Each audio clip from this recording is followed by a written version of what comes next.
Welcome to TDG, Transportation of Dangerous Goods.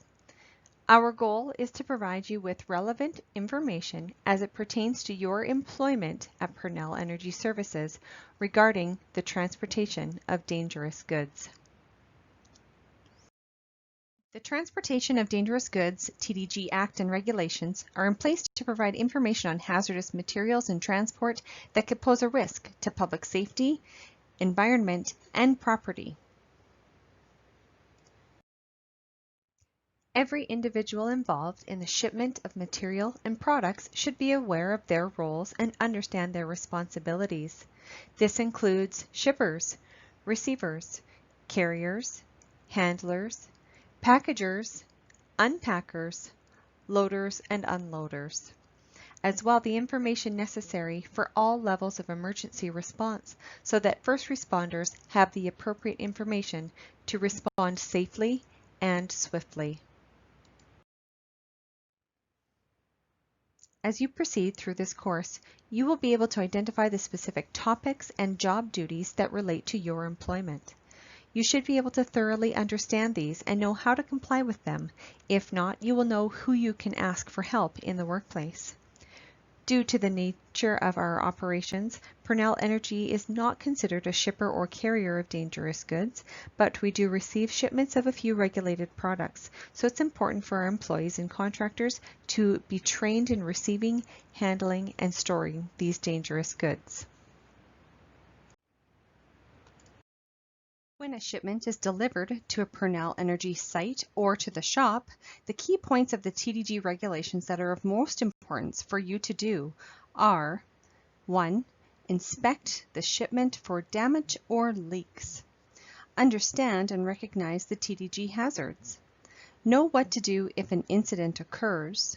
Know where to unload and store the dangerous goods safely, and ensure the proper identification of any stored containment of a dangerous good.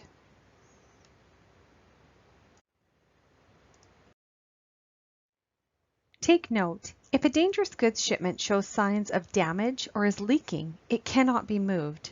The integrity of the package must be secure and safe before it can be unloaded. Any person involved in handling dangerous goods must do so in a safe manner. They must inspect the packaging is safe to handle and know what to do if there is a spill or release while handling it.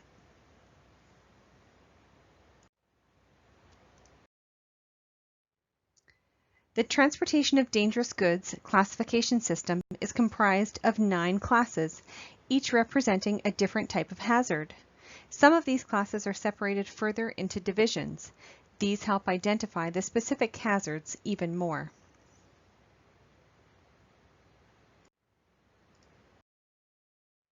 UN or United Nations numbers are best described as a part number. It's a number that is internationally used to represent a specific dangerous good. Every dangerous good has its own number, even if the shipping name may be different in another country. For example, gasoline in Canada or benzene in Europe is UN 1203.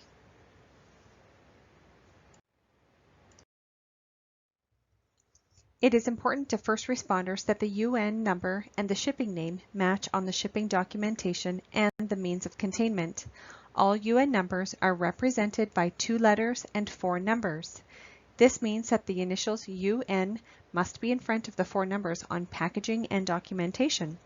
It is the shipper's responsibility to select the appropriate shipping name.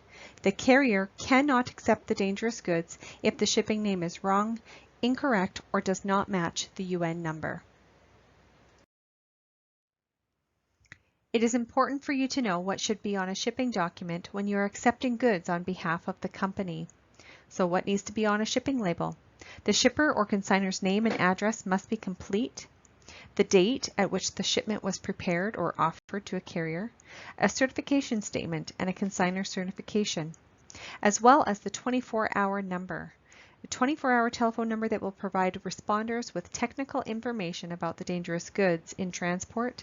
This number is the consignor or shipper's responsibility and must be accessible and live at all times during transport. The other 4 key points found on a shipping document are for first responders. What is the dangerous goods? It tells responders what the risk is to the public. What quantity of dangerous goods are there? Who shipped it? And who do they call for help?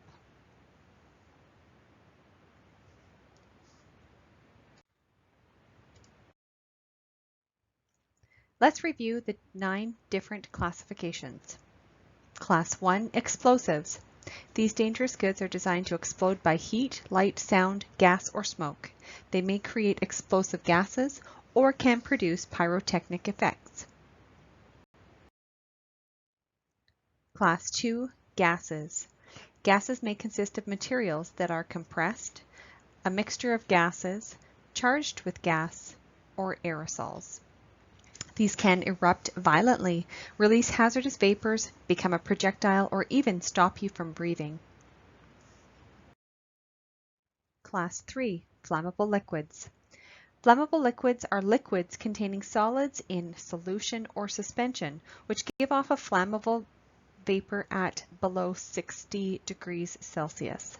These vapors may be ignitable or can react and cause fire or an explosion. Class 4, flammable material. These materials are flammable solids, substances liable to spontaneous combustion, and substances that, on contact with water, emit flammable gases, also known as water reactive substances. Class 5, oxidizing substances and organic peroxides. These materials are divided into 2 divisions, 5.1 oxidizing substances and 5.2 organic peroxides. Both of these classes provide oxygen that can fuel or maintain a fire. Class 6, toxic and infectious substances. These materials are divided into 2 divisions, 6.1 toxic, poison, and 6.2 infectious substances. Class 7, radioactive materials. These materials are regulated by the Nuclear Safety and Control Act of the Canadian Nuclear Safety Commission. As well, the Packaging and Transport of Nuclear Substances regulations provide the rules on how to prepare, package, identify, document, and otherwise comply with shipping Class 7 radioactive materials. Class 8, corrosives. These dangerous goods are capable of damaging metal, including packaging, equipment, and the transport units that move the goods. Corrosives are also known to cause permanent damage to human skin and eyes. Class 9, miscellaneous. These dangerous goods do not meet the criteria for inclusion in classes 1 through 8, but can still pose a health or safety risk to the public, environment, and property.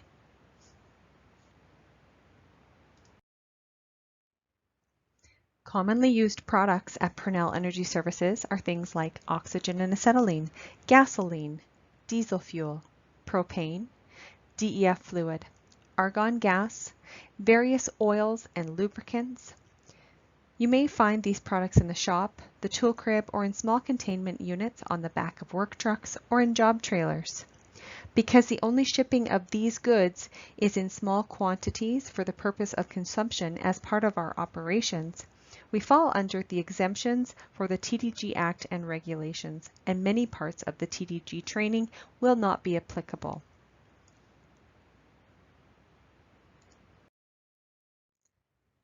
Any employee or contractor using a fuel tank mounted to the back of a truck for the purpose of hauling fuel will need to have a placard on your tank describing the product you are carrying. The size of the placard required will depend on the size of your tank. Under 450 liters, a 4-inch by 4-inch placard is required. Over 450 liters, a 10-inch by 10-inch placard is required. If you are in need of these placards, please talk to our tool crib attendant or to our dispatcher. Placards provide to all parties, and especially first responders, a visual description of what is being transported. This allows first responders to determine the safest way to assess the risk and hazards in the event of an incident. Employee and contract welders Remember that under Section 1.32 of the TDG regulations, the portable welding trucks you operate are exempt from carrying any TDG documentation if you're carrying acetylene, argon, CO2, nitrogen, oxygen, or propane. The maximum number of cylinders per truck does not exceed 5. Total gross weight of all cylinders does not exceed 500 kilograms, and all labels and placards are clearly visible. When an accidental release or dangerous goods incident occurs, are you prepared? In the event of an accidental release or spill of a dangerous goods from a means of containment, the person who has possession of the dangerous goods at the time of the accidental release must make an immediate report to the Purnell Energy Safety Manager and complete any necessary documentation.